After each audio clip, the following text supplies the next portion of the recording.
The waiter handed David my credit card back with a smile that didn't reach his eyes, and I knew something was wrong. David hadn't even blinked when the bill came to $300 for dinner. Most men I'd dated since Tom's death would have at least glanced at the total, maybe offered to split it. That's when I realized this whole romantic evening might not be as spontaneous as he'd made it seem. Where are you watching from today? Drop your location in the comments below and hit that like and subscribe button. Let me back up and explain how I got here, sitting in the most expensive restaurant in Chicago with a man who was either too generous for his own good or playing a game I didn't understand yet. 3 months earlier, I'd been standing in the produce section of Whole Foods, trying to decide between overpriced organic apples and regular ones that probably wouldn't kill me, when someone bumped into my cart. "I'm so sorry," the voice said with just a hint of an accent. German, maybe. I looked up into the bluest eyes I'd seen since Tom's, attached to a man about my age with salt and pepper hair and the kind of smile that made you forget you were wearing yoga pants and no makeup. "No harm done," I said, suddenly very aware that I was 56 and hadn't been on a date in 2 years. "David Fisher," he said, extending his hand. "And I promise I'm usually more coordinated than this. Margaret Sullivan." Maggie. His handshake was firm, warm. Though I have to say, if you're going to crash into someone, the apple section is probably the safest place to do it. He laughed, a genuine sound that made something in my chest flutter that I'd thought was permanently broken. "Are you always this forgiving of clumsy strangers?" "Depends on the stranger," I found myself saying, which was not like me at all. The old Maggie would have smiled politely and moved on, but something about David made me want to keep talking. "Well, since I've already embarrassed myself, would you let me make it up to you with coffee? There's a great cafe next door." I should have said no. I should have finished my shopping and gone home to my empty house and my Netflix queue.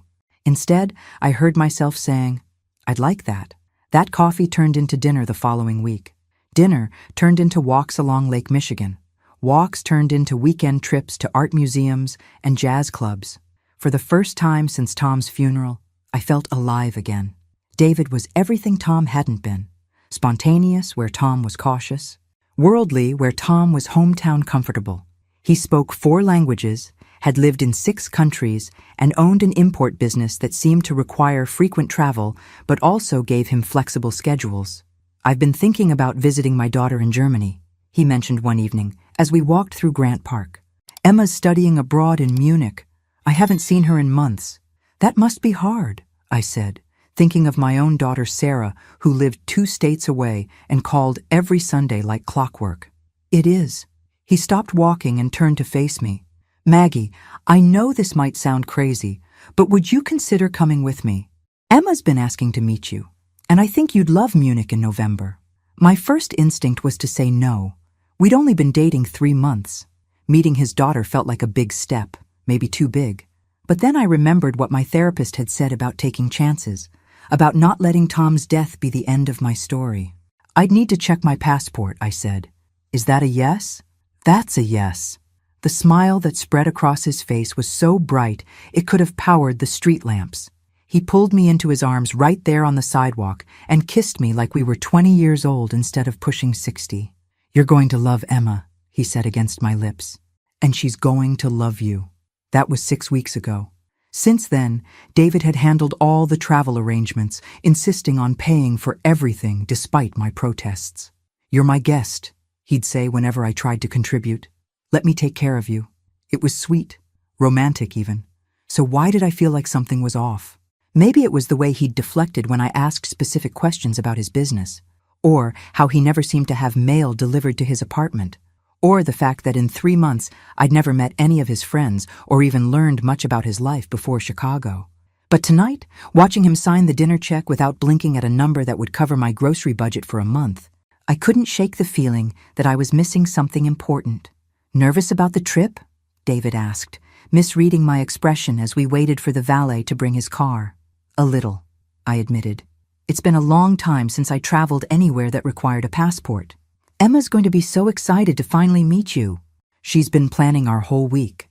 His hand found mine, warm and reassuring. "I think she's more nervous than you are, actually." "About meeting your girlfriend?"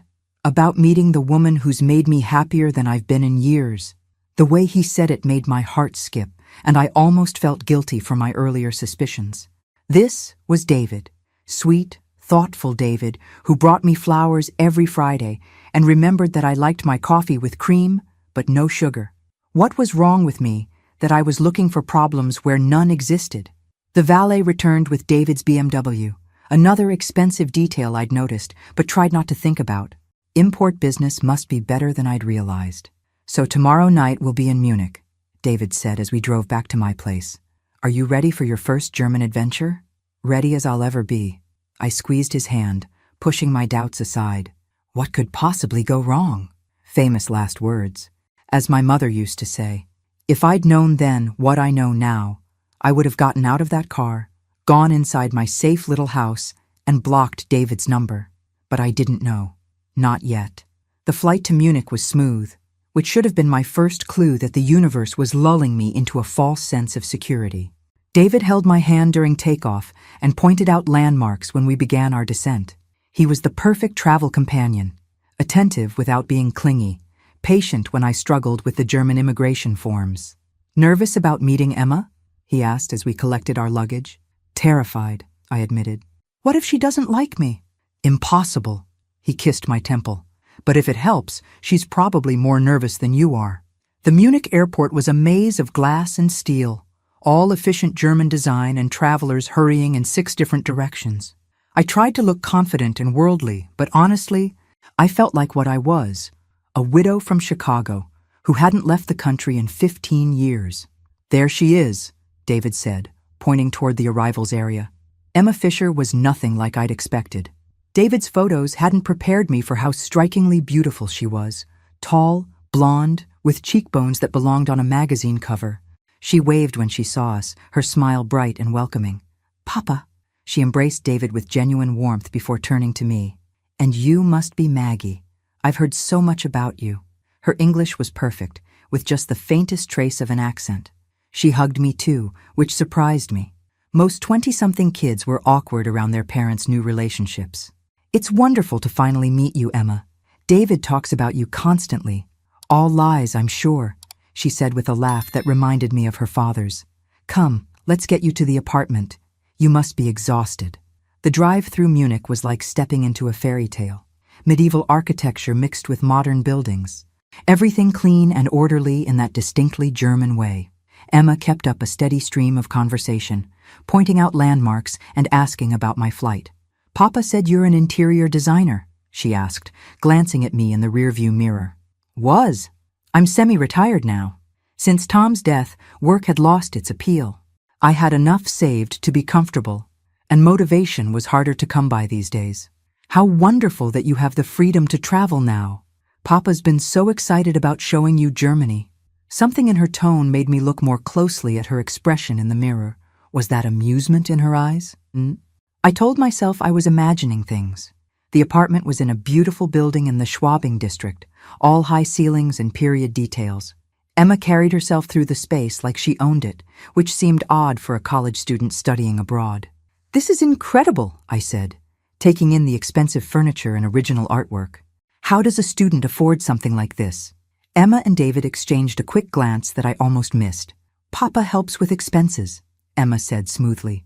And I have roommates to split the cost. Roommates? Right. So where were they? I thought we'd have dinner in tonight, David said, hanging up our coats. Emma's made her famous sauerbraten. You cook? I asked Emma, trying to keep the conversation light despite the growing feeling that I was missing something.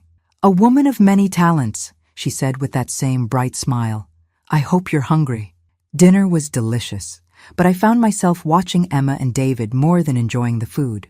They had an easy rapport that spoke of a close relationship, but there were moments, quick glances, shared smiles, that seemed to exclude me entirely, like they were sharing an inside joke I wasn't part of. The conversation flowed smoothly between English and German. David would translate when they switched languages, but I noticed he sometimes paused before explaining what Emma had said, as if he was editing. Emma was just saying how much she's looking forward to showing you the Christmas markets tomorrow, he said, after one particularly long exchange in German. But I'd caught enough words to know that wasn't what she'd said at all. Emma had mentioned something about the schedule and being ready. I excused myself to the bathroom and took the opportunity to really look around the apartment. The master bedroom was clearly occupied by a couple. Men's and women's clothes, 2 sets of toiletries. Either Emma had a live-in boyfriend David hadn't mentioned, or something else was going on. In the living room, I noticed family photos on the side table. Emma and David at various ages and locations, nothing unusual there. But in several of the photos, there was another woman. Dark-haired, elegant, always positioned between David and Emma like she belonged there. When I returned to dinner, I tested a theory. Emma, your mother must be proud of you studying abroad. The temperature in the room seemed to drop 10 degrees. Emma's fork stopped halfway to her mouth, and David's wine glass froze in mid-air. My mother died when I was young, Emma said carefully. It's just been Papa and me for most of my life. I'm so sorry. David never mentioned. I looked at David, who was avoiding eye contact. I saw some photos in the living room with a woman who looked like she might be family. That was my stepmother, Ingrid, Emma said, her voice flat. She and Papa divorced last year. But David had told me he'd been single for 3 years. Another inconsistency to add to my growing list. After dinner, David suggested we all get some rest, but I was wide awake. Jet lag, I told myself, but really, it was the nagging feeling that nothing about this trip was what it seemed. David fell asleep quickly, but I lay in the unfamiliar bed, listening to the sounds of the German night and trying to make sense of the puzzle pieces that wouldn't fit together. The expensive lifestyle Emma couldn't really afford. The ex-wife David had never mentioned. The quick conversations in German that weren't being translated accurately. Around 2 a.m, I heard voices from the kitchen, Emma and David speaking in rapid German. I slipped out of bed and crept to the doorway, staying in the shadows. I couldn't understand everything they were saying, but I caught enough words to make my blood run cold. Money, plan, American widow, rich target. And then Emma said something that made my heart stop. Sie ist perfekt, Papa. Reiche Witwe, keine Familie hier, viel Geld. She's perfect, Papa. Rich widow, no family here, lots of money. I backed away from the door on trembling legs, my mind racing. This wasn't a romantic trip to meet David's daughter. This was something else entirely, and I was the target. I barely slept that night, my mind cycling through every detail of the past 3 months with David, the expensive dinners he'd always paid for, the way he'd insisted on handling all our travel arrangements, how he'd asked so many questions about my finances, my family, my life insurance payout from Tom's death. Questions I'd answered honestly, because I thought I was falling in love. By morning, I'd made a decision. If David and Emma were planning some kind of con, I needed to understand exactly what I was dealing with. And I had one advantage they didn't know about. For the past 6 months, I'd been secretly taking German lessons. It had started as a surprise for David, something romantic to show how serious I was about our relationship. Now it might be the thing that saved my life. Guten Morgen, beautiful, David said, kissing my cheek as I pretended to wake up. Sleep well? Like a rock, I lied, forcing a smile. What's the plan for today? Emma's taking us to the Christmas markets. Then dinner at her favorite restaurant. His eyes were bright with what I'd once thought was love, but now recognized might be something darker. You're going to love Munich. At breakfast, I played the part of the excited tourist while listening carefully to every German word exchanged between father and daughter. Emma mentioned something about der nächste Schritt, the next step. David responded with a comment about patience and timing. They were definitely planning something, and it was definitely involving me. I thought we might do some shopping today too, Emma said, switching to English when she noticed me listening. There are beautiful jewelry stores in the old town. Jewelry stores. Of course. The classic setup. Get the mark to a location where money changes hands, where attention might be distracted, where anything could happen. That sounds wonderful, I said, matching her enthusiasm. I love looking at jewelry, even if I can't afford much on my teacher's pension. Another lie. Tom's life insurance and my retirement savings meant I was quite comfortable, but I wanted to see how they'd react to the idea that I might not be as wealthy as they'd assumed. David's smile flickered for just a moment. Nonsense. You deserve to be spoiled. Throughout the morning at the Christmas markets, I noticed things I'd missed before. How Emma seemed to know exactly which vendors spoke English and which didn't. How she guided us away from crowded areas toward quieter sections where we were less likely to be overheard. How she and David kept checking their phones and exchanging meaningful looks. When we stopped for coffee, I excused myself to use the restroom and called my daughter Sarah from inside a locked stall. "Mom, aren't you supposed to be touring Germany right now?" "Listen carefully, honey. Don't ask questions. I need you to call my bank and put a travel alert on all my accounts. Tell them to flag any unusual activity and require secondary authentication for any withdrawals over $500. "Mom, you're scaring me. What's going on?" "I'm not sure yet, but I think David might not be who I thought he was. If something happens to me, if you can't reach me, I need you to call the police and tell them I was in Munich with David Fisher and his daughter Emma." "Should I call someone now? The embassy?" "Not yet. I don't have proof of anything, just suspicions, but I need you to be ready, okay?" "Mom, please just come home. Get on the next flight." The bathroom door opened and I heard Emma's voice calling my name. "I'll call you tonight," I whispered to Sarah and hung up. "There you are," Emma said when I emerged from the stall. Papa was getting worried. "Just checking in with my daughter. You know how kids worry." "Of course." Emma's smile was perfect, but her eyes were calculating. "Everything all right at home?" "Oh yes, just the usual. She's always worried about money, thinks I'm too trusting with my finances." Another test. I watched Emma's reaction carefully. Smart girl. There are so many people who take advantage of widows. The irony was so thick I almost choked on it. That afternoon's jewelry shopping trip confirmed my worst fears. Emma led us to a high-end store where she seemed to know the staff. The owner, a sophisticated German woman named Petra, greeted Emma like an old friend. "This is my father and his girlfriend from America," Emma said in German, not realizing I could understand. "The one I told you about." Petra's eyes lit up with understanding, and she immediately launched into a sales pitch about estate jewelry and investment pieces. "This ring," she said, showing me a stunning sapphire surrounded by diamonds, "would be perfect for a woman of your discernment. A wise investment as well as a beautiful piece. 25,000 euros. About $28,000. David squeezed my hand. "You should have it. It's perfect for you." "David, I couldn't possibly." "Please, let me buy this for you. You deserve beautiful things." The pressure was subtle but unmistakable. Emma added her encouragement. Petra mentioned payment plans and financing options. All three of them were working together to get me to make a large purchase using my credit cards. That's when I understood the con. They weren't planning to rob me outright. They were planning to max out my credit cards on expensive purchases that could easily be returned or resold. Probably had done this before with other wealthy widows who thought they'd found love. "It's beautiful," I said, trying to look tempted. "But I never make big purchases without sleeping on it.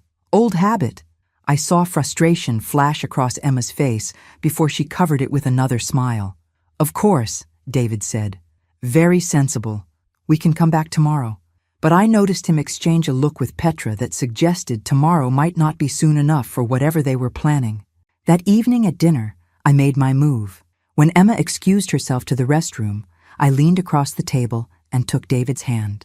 "I need to tell you something," I said, letting my voice shake slightly. "I haven't been completely honest with you." His entire body went alert. "What do you mean?" "About my finances. I know I've been casual about money, letting you pay for everything, but the truth is, I can afford to contribute more. A lot more." David's grip on my hand tightened. "Maggie, you don't need to." Tom's life insurance was substantial. $2 million plus his pension and our investments. I've been careful with it, but I think I'm ready to start enjoying life again. With you. The transformation in David's face was remarkable. The careful mask slipped just enough for me to see the calculation underneath, the greed that had probably been there all along. "That's wonderful, darling. You deserve to enjoy life." When Emma returned from the restroom, David leaned over and whispered something to her in German.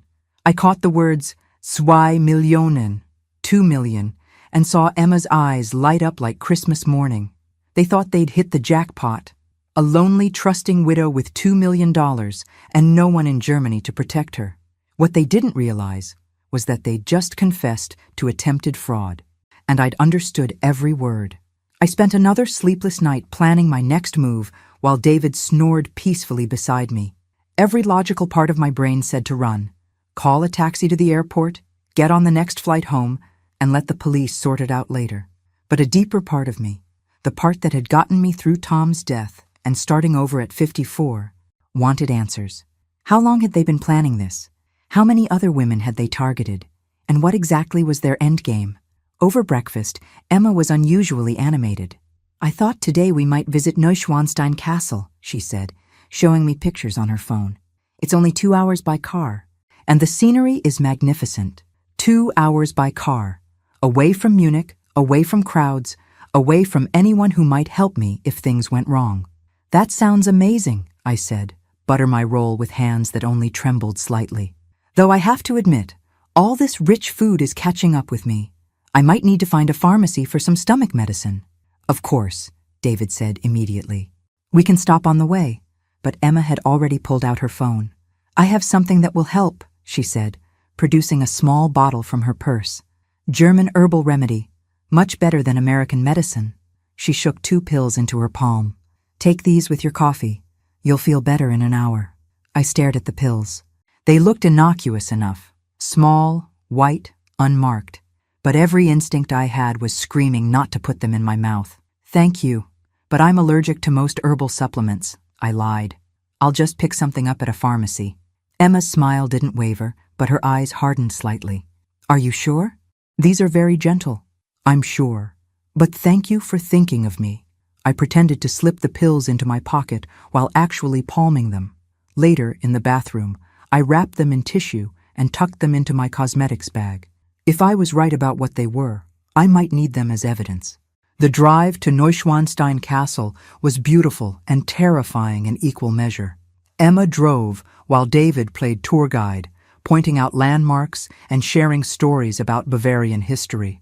To anyone watching, we looked like a happy family on vacation. But I noticed Emma taking several turns that didn't match the route shown on the GPS. When I mentioned it, she laughed it off. I know a scenic route, she said. Trust me. Trust. What a concept. As we climbed higher into the mountains, the roads became narrower and the traffic lighter. My phone signal dropped to 1 bar, then disappeared entirely. Perfect place for an accident or a medical emergency where help would be a long time coming. Pull over here, David said suddenly as we approached a scenic overlook. Maggie has to see this view. The overlook was deserted, just a small parking area carved into the mountainside with a spectacular view of the valley below, and a sheer drop that would be unsurvivable.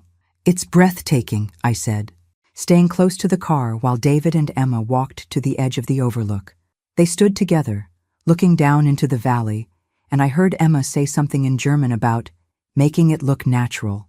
That's when I knew for certain that this wasn't just a financial con. They were planning to kill me. My hands shook as I quietly opened the car door and felt around for Emma's purse, which she'd left on the driver's seat. Inside, I found her passport and felt my blood freeze. Emma Fischer, born Emma Richter, German citizen. But the birth date showed she was 29, not 24, as she'd claimed. And there were visa stamps for multiple countries: Thailand, Philippines, Mexico, Costa Rica, all popular retirement destinations for wealthy Americans. I photographed the passport with my phone while keeping one eye on David and Emma, who were still at the overlook discussing the perfect spot. Under the passport, I found something that made my stomach drop: a small vial of clear liquid and several more of those white pills, plus a syringe, still in its packaging. I pocketed the vial and syringe, then quickly returned Emma's purse to where I'd found it. "Maggie," David called, "come see this view." I walked toward them on legs that felt like water, very aware that we were alone on a mountain road with no cell service and no witnesses. "It's incredible," I said, stopping several feet back from the edge. "But I'm a little afraid of heights." "Don't worry," Emma said, moving closer to me. "The railing is very secure." She reached for my arm, ostensibly to guide me closer to the view. Instead, I stumbled backward, pretending to trip. "Oh, I'm so clumsy. Maybe we should head back to the car." David and Emma exchanged a frustrated look. Whatever they'd planned to do at the Overlook, my refusal to get close to the edge had ruined it. "Of course," David said smoothly. "We don't want you to be uncomfortable." But as we walked back to the car, I felt Emma close behind me. Too close. When I turned around, I caught her slipping something back into her jacket pocket. The drive to the castle was tense, though David and Emma kept up their cheerful tour guide chatter. I responded appropriately while my mind raced through escape scenarios. We were in a foreign country, in a remote location, with two people who clearly meant me harm. But I had evidence now. The pills, the liquid, the photos of Emma's passport. And most importantly, I had something they didn't know about. My understanding of German and the knowledge that they'd revealed their true intentions. When we finally reached Neuschwanstein Castle, I was almost dizzy with relief to see crowds of tourists and tour buses. Safety in numbers. "The tour starts in 20 minutes, Emma said, checking her phone. "Just enough time for coffee." She guided us to a small cafe near the entrance, away from the main crowd. I ordered coffee but didn't drink it, using the time to send a carefully worded text to Sarah that would look innocent if anyone saw it. "Having wonderful time at Fairy Tale Castle, taking so many pictures of everything interesting I see. Will send details when I get back. Love you." It was code, I hoped. Sarah was smart enough to understand that I wouldn't normally text like that, and the phrase about pictures and details would tell her to expect evidence if something happened to me. "Shall we go in?" David asked when our coffee cups were empty. The castle tour was a 2-hour ordeal of trying to look fascinated by King Ludwig's bedroom while planning my escape. Emma stayed close beside me the entire time, occasionally touching my arm or back in gestures that might have looked affectionate but felt threatening. During the tour, I overheard her speaking German to what appeared to be another tourist, a man in his 40s who seemed to know her. They spoke in low, urgent tones, and I caught enough to understand they were discussing timing and opportunities. How many people were part of this operation? As we exited the castle, Emma suggested one final stop at a gift shop tucked away from the main tourist area. "They have beautiful scarves," she said. "Perfect souvenirs." The shop was small, dimly lit, and nearly empty. The elderly proprietor barely looked up when we entered. Emma immediately began showing me scarves near the back of the store, away from the windows and the door. That's when David moved to block the exit. I was trapped, and they knew it. "This one is lovely," Emma said, holding up a silk scarf in deep blue. "Try it on." But instead of draping it around my neck like a normal scarf, she moved to wrap it tight around my throat. I grabbed her wrists and looked directly into her eyes. "Es tut mir leid, Emma," I said clearly in German. "Aber ich verstehe alles." "I'm sorry, Emma, but I understand everything." The color drained from her face as she realized their American mark had been playing them all along. The shock on Emma's face was almost worth the terror of the moment. She dropped the scarf and took a step back, her mouth opening and closing like a fish out of water. "You speak German?" David's voice came from behind me, no longer warm and loving but cold and calculating. "Enough," I said, turning to face him while keeping Emma in my peripheral vision. "Enough to know you've been planning to rob me, or worse." The elderly shop owner looked up from his register with mild interest, as if customers threatening each other was a daily occurrence. No help there. David moved closer, and I saw his hand slip into his jacket pocket. "Maggie, I think there's been a misunderstanding." "Really?" "Because I understood perfectly when Emma told you I was the perfect target. Rich widow, no family here. Lots of money. That was pretty clear." Emma had recovered from her shock and was circling around to my other side. In a few seconds, I'd be trapped between them with nowhere to run. "You clever little mouse," she said, her accent thicker now, her English less polished. But not clever enough. That's when I pulled out my phone and hit play on a voice recording app I'd started when we entered the shop. "You were saying something about me being clever?" I asked loudly. "Please, continue. Tell me more about your plan." David lunged for my phone, but I was already moving, grabbing a heavy ceramic vase from a nearby shelf and swinging it toward his head. It connected with a satisfying crack, and he stumbled backward. Emma reached for me, but I was ready. 2 years of grief therapy had included some anger management sessions that involved kickboxing. I might be 56, but I was in better shape than most people half my age. My elbow connected with Emma's solar plexus, doubling her over. I ran for the door, shouting in German for help as loudly as I could. Hilfe! Sie versuchen mich zu berauben! Help! They're trying to rob me! The street outside was busy with tourists heading back to their buses. Several people turned at my shouting, and I saw a police officer near the parking area. Polizei! I screamed, running toward him. Hilfe! Behind me, I could hear David and Emma emerging from the shop. Emma was shouting something about a crazy American tourist trying to control the narrative, but I was already reaching the officer. Sprechen Sie English? I gasped. Do you speak English? Yes, of course. What is the problem? Those two people. I pointed at David and Emma, who had stopped pursuing me when they saw the police officer. They've been trying to rob me. They brought me here to hurt me. The officer looked skeptical. You are tourists together, no? I thought we were, but they've been planning this for months. I pulled out my phone. I have evidence, photos, recordings. Emma had approached us now, her face a mask of concern. Officer, I'm so sorry. My stepmother has been having episodes lately. Confusion, paranoia. We're trying to get her to see a doctor. Stepmother. Clever. It explained why we were traveling together, but also gave them an excuse for any erratic behavior on my part. She's lying, I said firmly. My name is Margaret Sullivan. I'm an American citizen, and these people have been planning to rob me. Check my passport. Check theirs. She told me she was 24, but her passport says she's 29. The officer looked between us uncertainly. David stepped forward with his most charming smile. Officer, I apologize for the disturbance.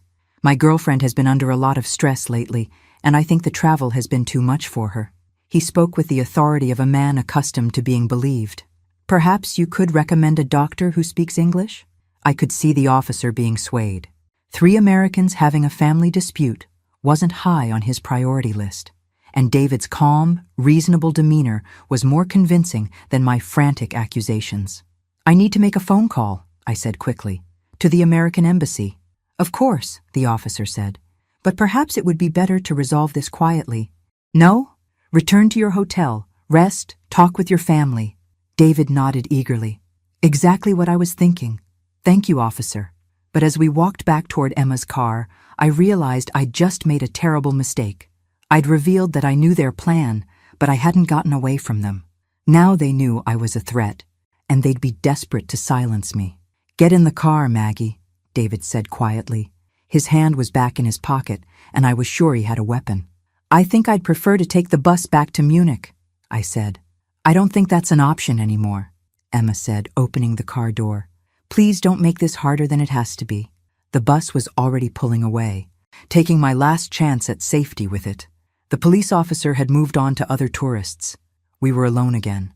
I got in the car because I didn't see another choice, but my mind was racing. They couldn't kill me at the castle. Too many witnesses, too much scrutiny. But during the 2-hour drive back to Munich, on those winding mountain roads with no cell service, that was a different story. As Emma started the engine, I noticed she was taking a different route than we'd used that morning. David had twisted around in the passenger seat to watch me, his friendly facade completely gone. You know, Maggie, he said conversationally, you really should have just enjoyed the vacation. We were planning to make it quick and painless. Were you? Or was I supposed to have an accident on that overlook this morning? Emma laughed, but there was no humor in it. You're smarter than our usual marks. Most of them never figure it out until it's too late. How many others have there been? Enough, David said. Lonely widows are surprisingly easy to find. Dating websites, grief support groups, church socials, they all want the same thing. Someone to take care of them, someone to make them feel special again. The casual cruelty of it made me sick. And you kill them all? Only when necessary, Emma said, taking a turn onto an even narrower road. Usually they're so grateful for attention that they hand over their money willingly. You, however, have become a problem. I looked out the window, trying to memorize landmarks, anything that might help me later. The road was climbing again, winding through dense forest with steep drops on one side. Perfect place for a car accident. My phone buzzed with a text message, and I saw both David and Emma tense. Don't answer it, David warned, but I could see the message preview on my lock screen. It was from Sarah. Mom, I'm worried. Called embassy. They're expecting to hear from you by 6 p.m. local time, or they're sending someone to check on you. I'd never been so grateful for my daughter's overprotective nature in my life. That's my daughter, I said calmly. "She knows exactly where I am and who I'm with. If something happens to me, the American embassy will come looking." Emma cursed in German and pulled the car over to the side of the road. We were in the middle of nowhere, surrounded by forest, with daylight fading fast. "This complicates things," David said. "Not really," Emma replied. "We just need to speed up our timeline." She reached into the glove compartment and pulled out a syringe, the same type I'd seen in her purse earlier. "What is that?" I asked, though I was pretty sure I didn't want to know. "Something to make you more cooperative," Emma said, checking the contents of the syringe. "Don't worry, you won't feel anything after the first few seconds." That's when I realized I had one last card to play, the evidence I'd hidden in my cosmetics bag back at the apartment. "Before you do that," I said, "you should know I've already sent everything to my daughter. The photos of your passport, recordings of your conversations, even samples of those pills you tried to give me this morning." Emma's hand stilled. "You're lying." "Am I?" "Check your purse. Are all those pills still there?" Emma frantically searched her purse while David grabbed my phone, scrolling through my messages and photos. "She's telling the truth," he said grimly. "She took pictures of everything." "Then we have a bigger problem than just her," Emma said. "If she sent evidence to someone else, we can't let her make that 6 o'clock call," David said. But I was already moving, grabbing the door handle and throwing myself out of the car into the forest beyond. Behind me, I heard Emma shouting and car doors slamming, but I was already running deeper into the woods, hoping against hope that I could find help before they found me. The hunt was on, and I was the prey. But for the first time since this nightmare began, I had something they didn't expect: a head start, evidence that was already safe, and the knowledge that people were looking for me. Now I just had to stay alive long enough to be found. Running through a German forest in November while being chased by murderous con artists wasn't exactly how I'd imagined spending my golden years. The smart thing would have been to stay on the cruise ship circuit like other sensible widows, comparing prescription medications and complaining about the buffet lines. But here I was, crashing through underbrush in my good travel shoes, trying not to think about how many true crime documentaries started exactly this way. Behind me, I could hear David and Emma calling my name, their voices echoing through the trees. They were trying to sound concerned, like worried family members searching for a confused elderly relative. Smart approach. If anyone else was in these woods, it would look like a rescue operation rather than a manhunt. "Maggie, where are you? We're worried about you." Worried about me escaping, more like it. I kept moving deeper into the forest, staying away from any paths that might lead me back toward the road. My phone still had no signal, but I kept checking, hoping for even one bar that might let me send a message. The woods were getting darker as the sun set, and the temperature was dropping fast. I was dressed for castle touring, not wilderness survival. My lightweight jacket wouldn't keep me warm for long, and my ankle boots weren't designed for hiking over fallen logs and rocky ground. But I was alive, and that was more than David and Emma had planned for me. I found a hollow under a large fallen tree and crawled inside to catch my breath. From my hiding spot, I could still hear them searching, but their voices were getting fainter. Either they were moving away from me, or they were getting better at keeping quiet. Neither option was particularly comforting. I pulled out my phone again and checked the time. 5:47 p.m. 13 minutes until Sarah expected to hear from me. If I missed that deadline, the embassy would start looking. But how long would it take them to find me? And would I still be alive when they did? That's when I heard the voices again. Much closer this time. "She can't have gone far," Emma was saying in German. "An American tourist in hiking boots? She'll be heading back toward the road within an hour." "Unless she's smarter than we thought," David replied. "She's already proven she's more observant than our usual targets. It doesn't matter how smart she is. She's trapped in the woods with no cell service and no idea where she is. We just need to be patient." Patient. They were planning to wait me out, knowing I'd have to come back eventually for food, warmth, or shelter. But they were wrong about one thing. I did know where I was. Sort of. During the drive, I'd been paying attention to road signs and landmarks, partly from habit and partly because something about this whole trip had felt wrong from the beginning. We were somewhere near Oberammergau in the Bavarian Alps. Tourist area, which meant there would be hiking trails, mountain huts, maybe even a village if I could figure out which direction to go. I waited until their voices faded again, then carefully emerged from my hiding spot. The forest was almost completely dark now, but there was enough moonlight filtering through the bare branches to see a few feet ahead. I started moving parallel to where I thought the road was, hoping to find a trail marker or some other sign of civilization. My feet were already starting to hurt, and I was getting hungry, but those were minor concerns compared to staying alive. 20 minutes later, I heard something that made my heart leap. The sound of a car engine. Not Emma's car, but something heavier, like a truck or SUV.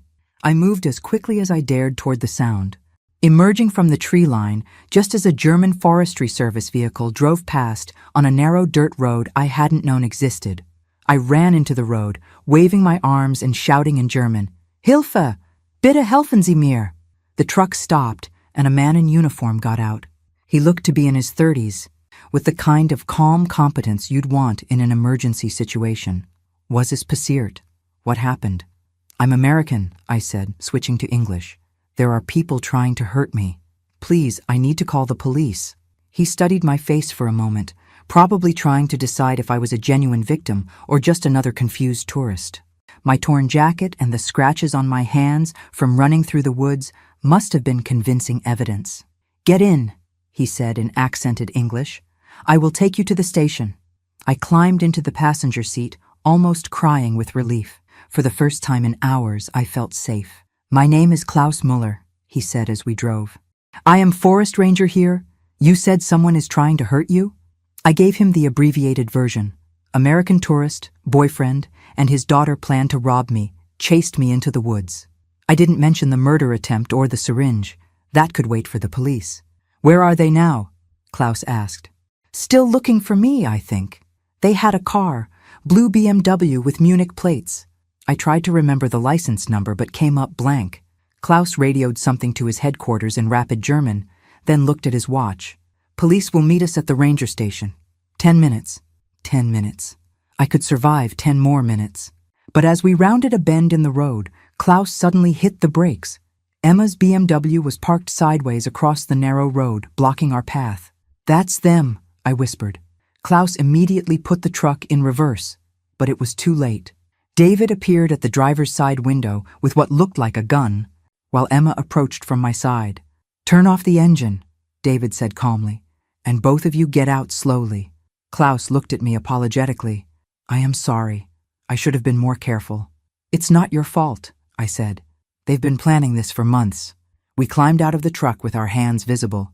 Emma was holding that syringe again, and her smile was pure predator. "Hello again, stepmother," she said. "Ready to come home now?" But what they didn't know was that Klaus's radio call had already gone through. Help was coming, even if it might be too late for us. David gestured with his gun toward their car. "Everyone in the BMW. We're going to take a little drive." "Where?" Klaus asked. "Somewhere quieter," Emma said. "Somewhere we can have a family discussion without interruption." As we walked toward their car, I caught Klaus's eye and mouthed 2 words in German. "10 Minuten." 10 minutes. He gave an almost imperceptible nod. He understood. We just had to stay alive for 10 more minutes. The BMW felt like a mobile coffin as Emma drove us deeper into the mountains. Klaus and I were in the back seat with David pointing his gun at us from the front passenger seat. Professional to the end, David had zip-tied our hands behind our backs. Apparently, they came prepared for multiple hostages. I had to admire their thoroughness, even while planning their demise. "So, Klaus," David said conversationally, "bad luck running into us tonight. Wrong place, wrong time." Klaus said nothing, but I could feel the tension radiating from him. He was probably calculating distances and angles, looking for an opportunity to act. Good. I needed him focused, not panicked. "Where are we going?" I asked. "Somewhere private," Emma said, taking another turn onto an even narrower road. "Papa has a special place he likes to use for difficult conversations." Papa. Even now, she was still playing the devoted daughter role. I wondered if that was genuine, or just part of their cover story. "How long have you two been doing this?" I asked. "The widow hunting, I mean." David chuckled. "Longer than you might think. Emma's been my partner for almost 8 years now." "Partner in what sense?" The question slipped out before I could stop it. Emma met my eyes in the rearview mirror, and her smile was pure malice. "What do you think, Maggie?" The implication hit me like a physical blow. David and Emma weren't just father and daughter working together. They were lovers posing as family members. The whole father-daughter dynamic was just another layer of their con. "You're sick," I said. "We're practical," David corrected. The father-daughter cover story works perfectly. Targets trust family relationships. It explains why we're together, why we travel together, why we know each other so well. And it's so much more convincing than the usual romantic partner approach," Emma added. "Marks get suspicious of new boyfriends with beautiful young girlfriends. But a devoted daughter, that's just sweet." Klaus was listening intently, and I hoped he was memorizing every word for the police report he'd hopefully live to give. The car turned into what looked like an abandoned logging road, barely wide enough for one vehicle. Tree branches scraped against the windows as we climbed higher into the mountains. "Almost there," Emma announced cheerfully. "What exactly happens when we get there?" I asked, though I was pretty sure I didn't want to know. "We have a conversation," David said, "about your bank accounts, your credit cards, your financial passwords, everything you've been so reluctant to share. And then? Then you and Klaus have an unfortunate hiking accident. Very tragic. 2 tourists who got lost in the woods fell down a ravine in the dark." Klaus spoke for the first time since we'd gotten in the car. "People know where I am. My supervisor, the police, they will search." "Of course they will," Emma said. "And eventually they'll find your bodies. But by then, Papa and I will be on a plane to our next destination." "How many people have you killed?" I asked. "Does it matter?" David shrugged. "You'll be dead either way." The casual brutality of it was breathtaking. These weren't desperate criminals acting in the heat of the moment. They were cold-blooded killers who'd turned murder into a business model. The car finally stopped in a small clearing surrounded by dense forest. There was no building, no shelter, just a fire pit with ashes that suggested this place had been used before. "End of the line," Emma said, turning off the engine. David gestured for Klaus and me to get out. With our hands tied, we had to struggle awkwardly out of the back seat. Emma produced a flashlight and shined it around the clearing, revealing steep rocky slopes on 3 sides. Perfect place for an accident. Bodies would tumble down the rocks and might not be found for months. "Sit down by the fire pit," David ordered, waving his gun toward the center of the clearing. We sat on a fallen log that had obviously been positioned there for this purpose. How many other victims had sat on this same log, listening to David and Emma explain how they were going to die? "Now then," David said, pulling out a tablet computer. "Let's start with your banking information. Account numbers, passwords, security questions." "Go to hell," I said. Emma moved behind me, and I felt something sharp prick my neck. Not the syringe, something smaller. A knife, maybe. "Let's try again," David said patiently. "Bank of America, checking account." "What's the account number?" The knife pressed deeper into my neck. I felt a warm trickle of blood run down to my collar. "I need my phone," I said. "The account numbers are saved in my banking app." Emma laughed. "Do you think we're stupid? You'll try to call for help." "The phone has no signal up here," I pointed out. "You can watch everything I do." David considered this, then nodded to Emma. She pulled my phone from her pocket and handed it to me, keeping the knife at my throat. I opened the banking app, letting them see the login screen. Then I deliberately entered the wrong password 3 times in a row. "Access denied. Account locked for security," the app announced. "Oops," I said. "I guess I'm more nervous than I thought. The bank will probably call me in the morning to verify it wasn't fraud."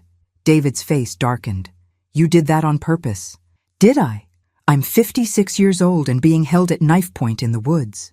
My memory isn't exactly at its sharpest right now." Emma pressed the knife harder against my neck. "Try again." "I can't. The account is locked for 24 hours, security protocol." It was true. I'd set up that feature specifically to prevent exactly this kind of situation. If someone tried to force me to access my accounts, the wrong password entries would lock everything down. "What about credit cards?" David demanded. "Same passwords, same security protocols." I shrugged as much as the knife would allow. "You're welcome to try, but you'll just lock those accounts too." Klaus had been watching this exchange intently. Now he spoke up. "They are lying about the accident," he said quietly. "This place, it is too remote. Bodies would not be found here, not for years. They plan to dispose of us completely." Emma's laugh was sharp and bitter. "Smart man. Yes, we have a more permanent solution in mind." She gestured toward the dark forest with her free hand. "There are abandoned mine shafts all through these mountains. Some of them go down hundreds of feet." David nodded approvingly. "Emma does her research. She's found some perfect spots over the years." "How many years?" Klaus asked. "We've been perfecting our technique since 2018, Emma said proudly. 12 successful operations across 6 countries.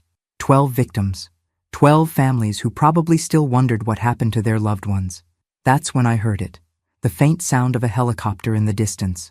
Klaus heard it too.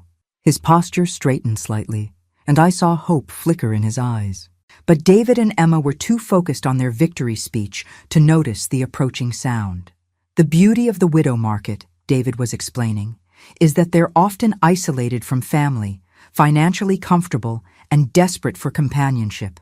Perfect targets." The helicopter was getting closer, but it was still too far away for them to hear over their own voices. "What I don't understand," I said, raising my voice slightly to cover the increasing noise, "is why you chose me. There must be easier targets than someone who takes German lessons and asks too many questions." "Oh, that," Emma laughed. "You weren't supposed to be that observant. Usually by the time we get marks to Germany, they're so infatuated they don't question anything."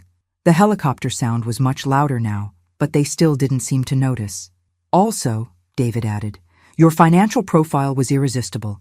2 million in life insurance plus retirement savings? We couldn't pass that up. How did you know about my finances?" Emma's grin was pure evil. "David didn't just accidentally bump into you at Whole Foods, Maggie. We'd been watching you for weeks." That's when the helicopter searchlight cut through the trees, illuminating our little clearing like a stage. And David and Emma finally realized their perfect plan had just fallen apart. The helicopter searchlight was bright enough to read by, which would have been convenient if I'd brought a book instead of being kidnapped by psychotic con artists. David spun around, his gun swinging wildly between Klaus and me and the aircraft overhead. Emma kept her knife at my throat, but I could feel her hand shaking now. "Stay calm," David shouted over the rotor noise.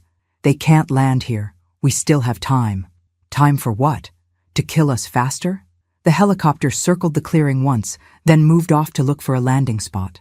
Through the trees, I could hear vehicles approaching on the logging road, police probably, or search and rescue. "Move!" Emma yanked me to my feet, the knife nicking my neck again. "We're going to the mine shaft. Now!" David grabbed Klaus's arm and hauled him upright. With our hands still zip-tied, we had no choice but to stumble after them toward the tree line. The mine shaft turned out to be about 50 yards into the forest, a circular opening in the ground with a wooden frame that had seen better decades. Emma shined her flashlight down into it, revealing nothing but darkness. "See how practical this is?" she said, sounding almost proud of her research skills. "Bodies disappear completely. No evidence, no crime scene, no DNA. You've done this before," Klaus said. It wasn't a question. "Only when necessary," David replied. "Most of our marks are happy to hand over their money voluntarily, but sometimes we get difficult ones. Like me, apparently. Though to be fair, I'd never been called difficult for refusing to be murdered before. That was a new one." The sounds of the search team were getting closer, dogs barking, men shouting, heavy boots on fallen leaves. Klaus's radio call had definitely gotten through. "They'll be here in minutes," I pointed out helpfully. "Exactly," Emma said, "which is why this needs to happen quickly." She positioned me at the edge of the mine shaft, the knife still at my throat. David did the same with Klaus. I could see the plan. Make it look like we'd fallen in while trying to escape. Tragic accident, no evidence of murder. "Any last words?" Emma asked, almost politely. "Actually, yes," I said. "I have a question about your business model." David blinked. "Your what now?"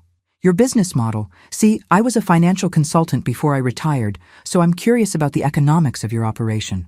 Emma stared at me like I'd lost my mind. Which, given that I was discussing profit margins while standing at the edge of a mine shaft with a knife to my throat, was probably a fair assessment. "You kill 12 people in 6 years. That's 2 victims per year," I continued. "Even if you average 500,000 per score, that's only $1 million annually. split between two people, living expenses, travel costs, bribes, equipment. I shook my head. The overhead must be killing your margins. What are you doing? Klaus whispered. Buying time, I whispered back, and satisfying professional curiosity. David was frowning now, apparently unable to resist engaging with my analysis. We don't split it evenly, and some marks are worth much more than 500,000. Like me, presumably. But still, you're looking at maybe 300,000 per person per year, assuming everything goes perfectly. That's not wealthy, that's upper middle class. And you're risking life in prison for it. The search dogs were much closer now, maybe a couple 100 yards away. The point isn't just money, Emma snapped. It's the game, the challenge, the power. Ah, I nodded sagely. So you're not really professional criminals, you're amateur psychologists with a murder hobby. That explains the inefficiency. Inefficiency? David looked genuinely offended. Well, yes. For instance, bringing me to Germany was completely unnecessary. You could have drugged me in Chicago, staged a home invasion, made it look like robbery gone wrong. Much simpler. We like the international aspect, Emma said defensively. It's more sophisticated. It's more complicated. More variables. More things that can go wrong, like tonight. The knife pressed harder against my neck, but Emma was clearly rattled by my critique of their business practices. Enough, David said. Time to go. But before he could push Klaus toward the mine shaft, the forest exploded with noise and light. Police officers with flashlights and weapons emerged from the trees in multiple directions, surrounding our little clearing. Polizei, drop your weapons, hands where we can see them. The commands came in both German and English, which meant they'd brought someone who could handle international incidents. David swung his gun toward the nearest officer, but Klaus chose that moment to throw himself sideways, knocking David off balance. The gun went off, but the shot went wide. Emma's knife hand moved away from my neck as she spun to see what was happening. I threw myself forward, rolling away from the mine shaft and bumping into her legs. She stumbled, and the knife went flying into the darkness. Within seconds, the police had both David and Emma on the ground in handcuffs. Klaus and I were freed from our zip ties and immediately surrounded by paramedics checking our injuries. Are you hurt? One of them asked me in careful English. Just some scratches, I said, touching the cuts on my neck. Nothing serious. A detective approached. A woman in her 40s with intelligent eyes and the kind of presence that suggested she'd dealt with international incidents before. I am Detective Sarah Weber, she said. You are Margaret Sullivan, the American tourist? That's right, and this is Klaus Miller, the forest ranger who tried to help me. We have much to discuss, Detective Weber said. But first, medical attention. Then we talk about what happened here tonight. As the paramedics led me toward the ambulance, I caught sight of David and Emma being loaded into separate police vehicles. David was shouting something about lawyers and diplomatic immunity. Emma just looked defeated. Excuse me, I called to Detective Weber. You'll want to search their apartment in Munich. I think you'll find evidence of other victims. We are already coordinating with Munich police, she assured me. Your daughter provided very detailed information when she contacted the embassy. My daughter. I'd forgotten about the 6 p.m. deadline completely. What time is it? I asked the paramedic. He checked his watch. Nearly midnight. I'd missed Sarah's deadline by 6 hours. She must be worried sick. Can I call her? My daughter? Let her know I'm alive? Of course, Detective Weber said, handing me her phone. Tell her the nightmare is over. As I dialed Sarah's number, I looked back at the mine shaft where I'd almost ended up. David and Emma's sophisticated international operation had lasted exactly 4 months from the time they'd targeted me to their arrest. Not exactly criminal masterminds, despite their delusions of grandeur, but they'd been deadly enough, and if Klaus hadn't found me when he did, things might have ended very differently. The phone rang twice before Sarah answered. Mom? Oh God, Mom! Are you okay? The embassy said there was an incident, and the police were involved, and I've been going crazy. I'm fine, sweetheart, I said, my voice shaking now that the adrenaline was wearing off. I'm safe. It's over. What's over? What happened? I looked around at the police cars, the search and rescue teams, the FBI agents who were apparently now on scene for the international terrorism angle. It's a long story, I said, But the short version is that your mother is a lot tougher than either of us realized. The Munich police station at 3 in the morning was about as cheerful as you'd expect. Fluorescent lights, stale coffee, and the kind of institutional furniture designed by people who'd given up on human comfort decades ago. But after nearly being thrown down a mineshaft, I wasn't complaining about the accommodations. Detective Weber sat across from me in the interview room, reviewing a file that had grown substantially thicker since my rescue. Beside her was Agent Harrison from the American FBI, who'd flown in from Frankfurt as soon as the international implications became clear. "So David Fisher and Emma Richter," Detective Weber said, referring to their real names from the passport records. "You said they mentioned 12 victims in 6 countries?" That's what Emma claimed. She seemed proud of it. Agent Harrison leaned forward. "Mrs. Sullivan, I need to ask you about something we discovered at their Munich apartment. You mentioned sending evidence to your daughter?" "Yes, photos of Emma's passport, audio recordings, some pills they tried to give me. The pills tested positive for rohypnol, date rape drug basically. But there was something else we found that doesn't match what they told you." He opened a laptop and turned it toward me. The screen showed a sophisticated database with photos, personal information, and financial data for what looked like hundreds of people. "This isn't a small operation, Mrs. Sullivan. This is an international network." I stared at the screen, scrolling through page after page of potential victims. Wealthy widows, divorced women, even some wealthy men, all carefully researched and categorized by net worth, family connections, and psychological vulnerabilities. "How many people are involved in this?" I asked. "We're still investigating, but initial analysis suggests at least 30 active participants across 12 countries." David and Emma were just one cell in a much larger organization. The scope of it was staggering. This wasn't 2 criminals working together. This was an international conspiracy that had been targeting vulnerable people for years. "What about the other victims? The 12 people Emma mentioned?" Detective Weber pulled out another file. "We cross-referenced missing persons reports with the locations and dates in their files. We've identified 8 confirmed victims so far. 4 other cases are still under investigation.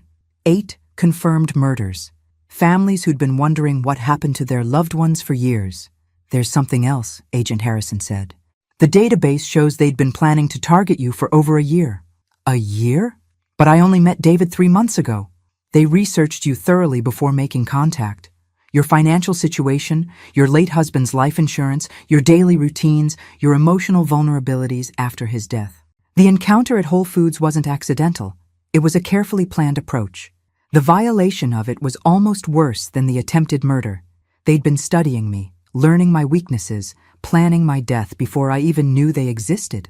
"How did they know so much about my finances?" "Identity theft? Most likely. Someone in their network has access to credit reporting databases, insurance records, maybe even bank systems. We're working with Interpol to trace the digital trail." I thought about the past 3 months with David. All those romantic dinners, the weekend trips, the conversations about my hopes and dreams for the future. It had all been theater, performed for an audience of one, while they planned to murder me for my money. "Mrs. Sullivan," Detective Weber said gently, "I know this is difficult, but we need to know everything you can remember about their conversations, especially anything they said about other operations or other people in their network." I spent the next 2 hours going through every detail I could recall, from David's evasions about his business to Emma's casual mention of their success rate. Agent Harrison recorded everything while Detective Weber took notes. "There was one other thing," I said, remembering something from the car ride. "Emma mentioned that they'd been partners for 8 years, but she looked too young to have been doing this since she was 21. "About that," Agent Harrison said grimly. "Emma Richter's real age is 34, not 29 like her current passport says. She's been using false documents for years." "And David?" "David Fisher doesn't exist. The man you knew as David Fisher is actually Hans Kruger, age 58, with a criminal record going back to the 1990s. Identity fraud, forgery, theft. This is just his latest career move. Everything I thought I knew about David was a lie. Even his name was fake." "The good news," Detective Weber added, "is that your evidence and testimony have given us enough to unravel a significant piece of this network. The data on their computers includes communications with other cells, financial records, even training materials for new recruits. Training materials? Manuals on how to research targets, how to build romantic relationships quickly, how to manipulate vulnerable people psychologically. It's quite sophisticated. Agent Harrison showed me another screen, what looked like a professional presentation titled Widow Acquisition and Asset Extraction. Best Practices. I stared at the clinical language describing how to seduce and murder people like me. They teach this to other people? Apparently, it's a lucrative franchise operation. Experienced operators like Hans and Emma train new teams in exchange for a percentage of their earnings. The business model I'd criticized at the mineshaft was actually much more sophisticated than I'd realized. They weren't just killers, they were running a criminal enterprise that scaled by training other killers.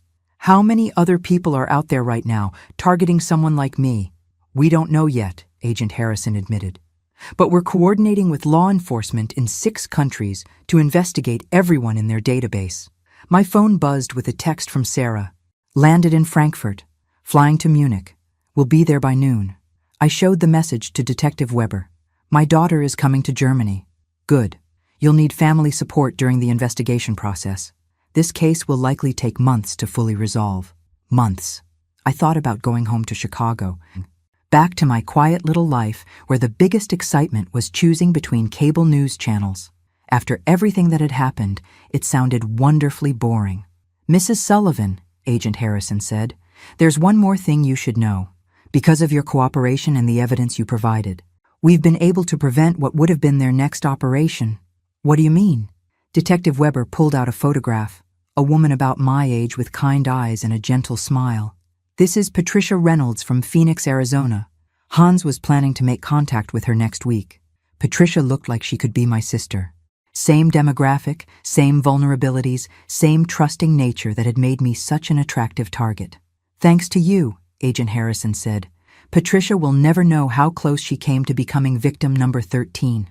I stared at Patricia's photo, thinking about all the other women like us who'd been saved by tonight's events. Women who'd go to bed safe in their own homes instead of ending up at the bottom of mine shafts. Will you need me to testify? I asked.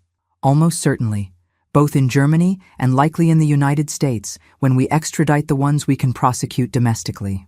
I nodded. Good. I want them to pay for what they've done. But more than that, I wanted to make sure no other widow ever had to run through a dark forest, wondering if she'd survive the night. As Detective Weber walked me to a hotel room the police had arranged, I realized something had fundamentally changed in me over the past few days.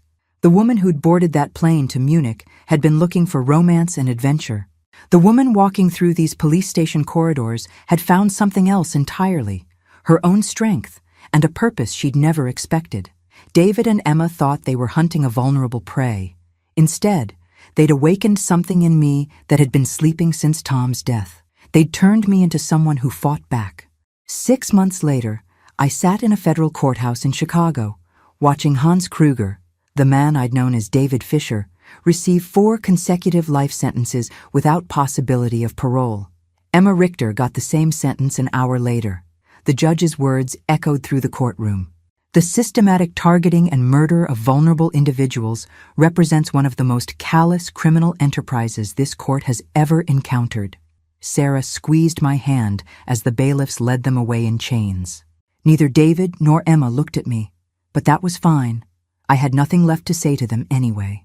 Outside the courthouse, Agent Harrison briefed the media on the final scope of what they'd dubbed Operation Widow's Web. 37 arrests across 12 countries. 15 confirmed murders, with investigations ongoing into dozens more missing persons cases. Mrs. Sullivan's courage and quick thinking, Agent Harrison told the reporters, prevented what would have been many more deaths and led to the dismantling of one of the most sophisticated international criminal networks we've ever encountered. The reporters wanted to interview me, but I declined. Some stories are private, and this was mine to keep. But the story didn't end with the convictions. 3 weeks after the sentencing, I received a letter from Patricia Reynolds, the woman in Phoenix who would have been their next victim.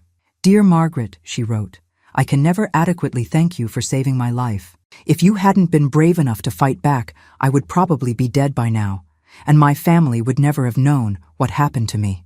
She included a photo of her grandchildren, 3 beautiful kids who still had their grandmother, because I'd refused to drink that drugged coffee in Munich.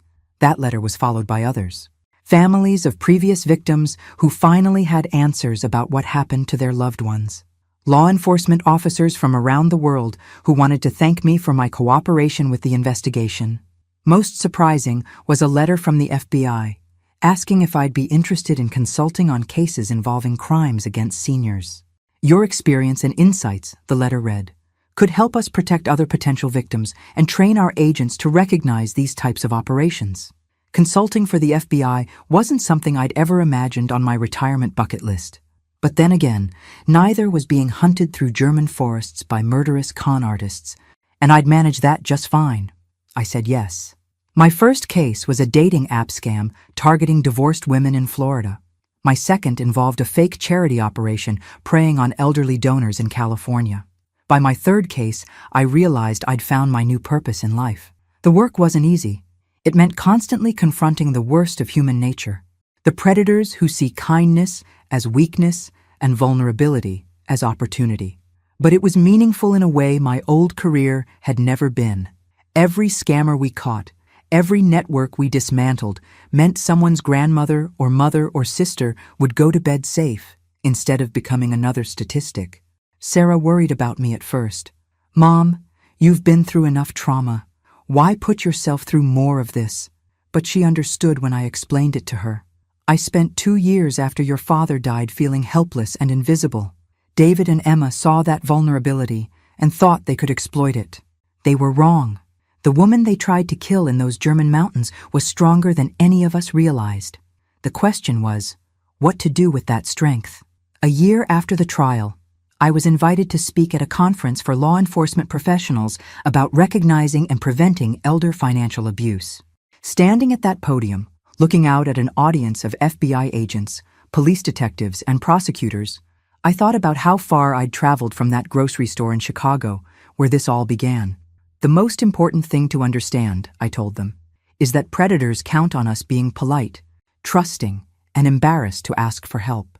They count on us being good people who assume others are good people too." I clicked to my next slide, which showed photos of David and Emma being arrested. These criminals spent months studying my weaknesses, my financial situation, my emotional vulnerabilities after my husband's death. They had every advantage: youth, experience, planning, and the element of surprise. Another click, showing crime scene photos from the German forest. But they made one crucial mistake. They assumed that a 56-year-old widow would be too afraid, too confused, or too helpless to fight back. They thought I would go quietly to my death because that's what their research told them about women like me. I paused, meeting the eyes of the law enforcement officers in the audience. They were wrong, and that's what you need to remember when you're working these cases. The victims you're trying to protect aren't helpless. We're not waiting around to be rescued. We're capable of fighting for ourselves if someone just gives us the tools and information we need. The applause was gratifying, but more important were the conversations afterward. Officers sharing stories about cases where elderly victims had fought back, had refused to be easy targets, had turned the tables on their would-be predators. That evening, I called Klaus Müller in Germany. He'd become a friend over the months of correspondence about the case, and we spoke regularly about his recovery from the trauma of that night. "How was the conference?" he asked. "Good. I think we're making progress, slowly but surely." "And how are you, Margaret?" "Really?" I considered the question while looking out the window of my hotel room at the Chicago skyline. Tomorrow I'd fly back to my house, the same house where I'd lived with Tom, where I'd grieved for him, where I'd been lonely and lost and looking for purpose.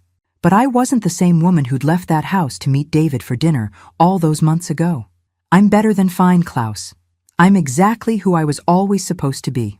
After I hung up, I opened my laptop and reviewed the case file for my next assignment, a romance scam targeting elderly men in retirement communities across Arizona. The FBI suspected it was connected to the same international network that had spawned David and Emma's operation. Some women my age were settling into quiet retirements, playing bridge and watching grandchildren grow up. And there was nothing wrong with that life. It was peaceful and safe and well-earned. But I'd found something different. I'd found my fight. David and Emma had tried to turn me into their victim. Instead, They'd turned me into their worst nightmare, a survivor who refused to stay quiet, who understood their methods, and who was dedicated to making sure they never hurt anyone else. They thought they were hunting a helpless widow. They'd actually awakened an avenging angel with a consulting contract and a very particular set of skills. And tomorrow, I'd use those skills to save someone else's life. After all, someone had to protect the vulnerable from the predators. And apparently, that someone was me.